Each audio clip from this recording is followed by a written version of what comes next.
अनंतनाग में Jammu Kashmir cricket team के Ranji trophy final में क्वालिफाई करने पर इल्तिजा मुफ्ती ने युवाओं को खेलों में आगे बढ़ने की अपील करते हुए कहा कि प्रदेश में बढ़ते ड्रग्स के खतरे से बचने के लिए स्पोर्ट्स सबसे बेहतर रास्ता है। उन्होंने खिलाड़ियों के लिए बुनियादी सुविधाओं की कमी जैसे फेंसिंग और पानी का मुद्दा उठाया और भरोसा दिलाया कि वो डीसी से बात कर जरूरी सुविधाएं दिलाने की कोशिश करेंगी। इल्तिजा ने एनसी के नौकरी आरक्षण और रैशनलाइजेशन के वादों का भी जिक्र किया और कहा कि पीडीपी इन मांगों को आगे भी उठाती रहेगी।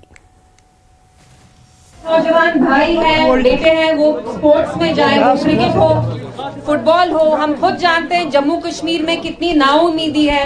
आप नौजवान हैं लेकिन फिर भी आप स्पोर्ट्स में जाइए, अच्छी चीजों में जाइए। हम जानते हैं जम्मू कश्मीर में ड्रग्स अभी कितना फैल रहा है और जो हमारे नौजवान भाई हैं, अफसोस की बात है कि वो ड्रग्स में भी जा रहे हैं। इसलिए आप लोग स्पोर्ट्स में अपना तवज्जो दीजिए। और जैसे इनने कहा यहाँ एक दो मसले हैं, जैसे फेंसिंग नहीं है, पानी नहीं है, मैं जाके ही डीसी साहब से बात करूंगी और मेरी पूरी कोशिश होगी कि आपको जो फैसिलिटी चाहिए वो आपको मिले।